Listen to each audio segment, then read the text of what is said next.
and looked closely, it was the eyes of God's servant right in her living room. And a song.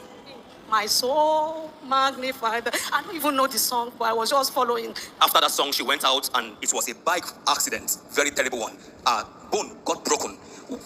My bone got broken into two. It was only my flesh that was holding it. And right from there, they took me to the hospital. And getting to the hospital, I was declaring the word of God. I said, I know whom I'm serving. I've not deceived myself, both in the open, in the secret. I know that this God will not leave me like this. The God of my father will do something for me. And they couldn't just get me quietly.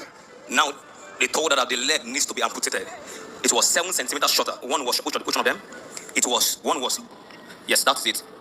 And she told them There's still more picture. There's still more picture. Thereafter, she started connecting to the commanding line. Yes, that is the leg. That's the leg. Mental, yes, up there. Yes, sir. Hanging in the air like that. Yes, 7 cm shorter. 7 cm shorter. They were even architecting to cut it. Yes. Look at the difference. And I heard the voice again that I'm too defended to be destroyed. Incredible. And I held on to this word because I've only heard this word from Daddy. And I held on to this word and they wheeled me back to the room. They were waiting for me that this woman, the kind of faith that this man had, we can't just tell her to her face that we are going to cut her leg. And they waited the next day. Instead of the leg to get darkened and swollen, it was shining, Daddy. It was shining. And again, they came back. Two set of doctors came to his bed and they said they should wheel me back. They said, have I eaten? I said, no. They said they have to take me to the theater again for operation. And that was when the journey started. And I've gone through like 7 different operations, and God has been faithful. And that leg was now put. But the miracle here now is the leg has now equalized. She doesn't have the clip, but severally at the commanding midnight prayer, a word kept coming.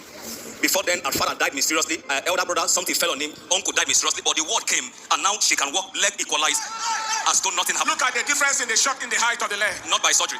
And this is how the leg is now balanced on the ground, not just because of surgery, but God did a creative miracle and bone growth and leg grew and everything grew. Are you just sitting and looking like that?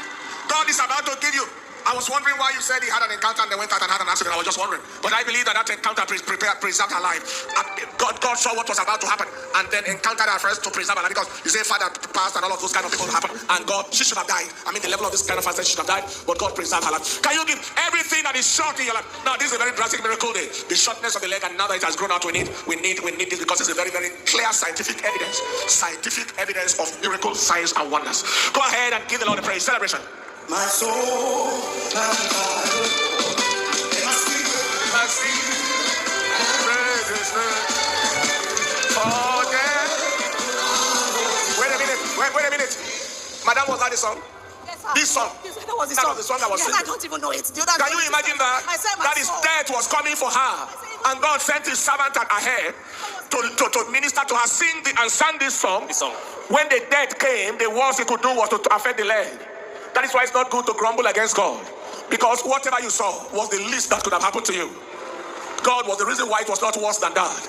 Anything you experienced per time, the reason why it wasn't worse than what you saw was God. Death was coming for her. God used the servant ahead to sing this, and death cannot hold you captive. Take the song again. my soul,